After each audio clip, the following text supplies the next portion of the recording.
Vous êtes au bon endroit pour une information de qualité. Chers internautes, bonjour à toutes et à tous. Merci de faire partie de notre communauté. Le Ramadan et le Carême sont non seulement des moments forts de recueillement et de pénitence pour les fidèles, mais aussi des dépenses excessives. Pendant cette période, entre devoirs religieux et vulnérabilité, les réfugiés et les déplacés internes déjà fragilisés par la réalité du quotidien ont plus besoin de solidarité pour accomplir leurs devoirs religieux avec dignité. L'intégralité de cette enquête est disponible sur une plateforme digitale.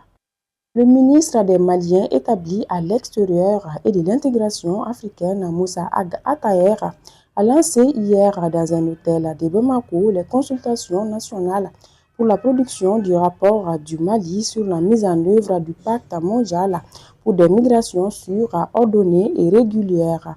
Durant 2 jours, ces réflexions permettront d'apprécier les avancées réalisées sur les 23 objectifs du pacte, d'identifier les défis persistants et de mettre en lumière les initiatives innovantes portées par les acteurs locaux.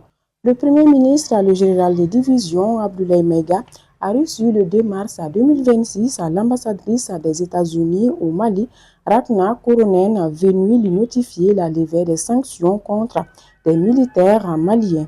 Au nom du président de la transition, le chef du gouvernement a salué cette décision, estimant qu'elle contribuera à renforcer les relations bilatérales dans le respect de la souveraineté nationale. Il s'est également félicité des avancées de la coopération et de la nouvelle orientation américaine en faveur d'un partenariat économique gagnant-gagnant. Les ministres des Affaires étrangères des États de la Confédération AIS ont participé le 2 février 2026 à Ouagadougou à un panel de haut niveau sur le rôle de la veille face aux ingérences extérieures. Placé sous le parrainage du capitaine Ibrahim Traoré et présidé par Karamoko Jean-Marie Traoré, la rencontre a souligné l'importance stratégique de la mobilisation citoyenne pour défendre la souveraineté et contrer la désinformation. Fait divers, Bakary Djouni était poursuivi devant la cour criminelle de la cour d'appel de Bamako pour association de malfaiteurs de vol qualifié à main armée. Des faits remontant à juin 2021 à Sénou. 2 victimes avaient été braquées par des individus à moto qui leur avaient dérobé leur engin et une somme d'argent.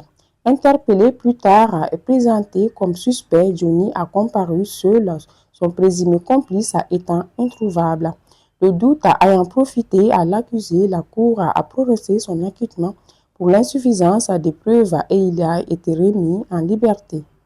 Nous allons terminer avec le sport. Le championnat professionnel, la Ligue 1 Orange se poursuit avec 2 matchs en retard de la 12e journée.